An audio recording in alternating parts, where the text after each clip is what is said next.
जिंदगी गुजारने का अनमोल गुर। असद और उसके दादाजी की आपस में बहुत अच्छी दोस्ती थी।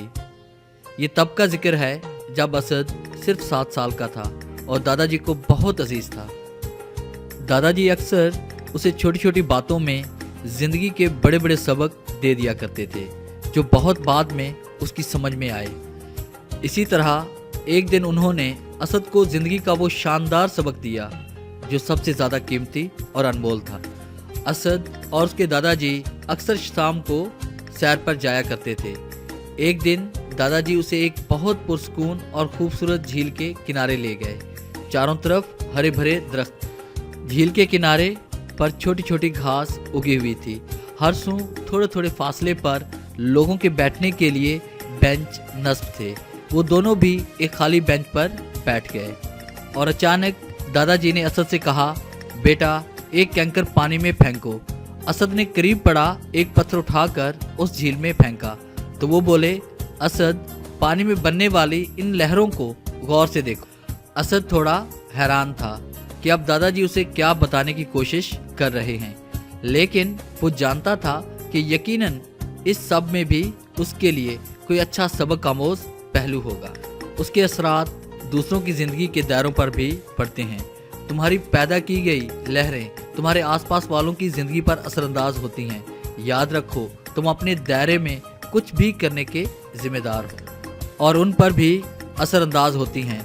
लिहाजा हमेशा इस तरह जीने की कोशिश करो कि तुम्हारे दायरे से निकलने वाले दायरे दूसरे दायरों में खुशी और अमन सुकून लेकर आएं। जिस किस्म की लहरें तुम्हारी हरकत से पैदा होंगी वो ही दूसरों में भी मुंतकिल होंगी। यानी जो लहरें बदगुमानी, हसद, जलन, गुस्से की तरफ से आएंगी, यही कैफियत और एहसासात वो दूसरे दायरों में भी मुंतकिल करेंगी। और जो लहरें सुकून, इत्मीनान और खुशी से पैदा होंगी वो दूसरों की ज़िंदगी के दायरों में भी यही कैफियत और एहसासात मुंतकिल करेंगी। फिर उन्होंने असद की जानब गौर से देखा और कहा, असद इन सब लहरों की जिम्मेदारी अपनी ज़ात है। तुम खुद ही जिंदगी की लहरें बनाते हो और वही लहरें मुड़कर तुम्हारे पास आती हैं। असद के लिए ये महज एक सबक ही नहीं था बल्कि जिंदगी गुजारने का एक कीमती कुलिया और गुर भी था। असद ने उस दिन पहली बार सीखा कि दुनिया का हर काम इंसान अपने अंदर के एहसासात और कैफियत, सुकून और आराम बाहर की दुनिया में मुंतकिल करता है। हम कभी भी दुनिया में उस वक्त तक अमन व अमान कायम नहीं कर सकेंगे जब तक हम अपने अंदर के तजादात, शक, गुस्से और नफरत का मुकाबला ना करें। इंसान दरअसल अपनी अंदरूनी ख्यालात व एहसासात का अक्स होता है और दुनिया को वही कुछ देता है जो उसके अपने अंदर होता है। ख्वाह हम ज़ुबान से अल्फाज अदा करें या ना करें, लेकिन हम अपने अदवार व अंदाज से वो तमाम एहसासात व कैफियत मुनक्कस करते हैं जो हमारे अंदर होती हैं।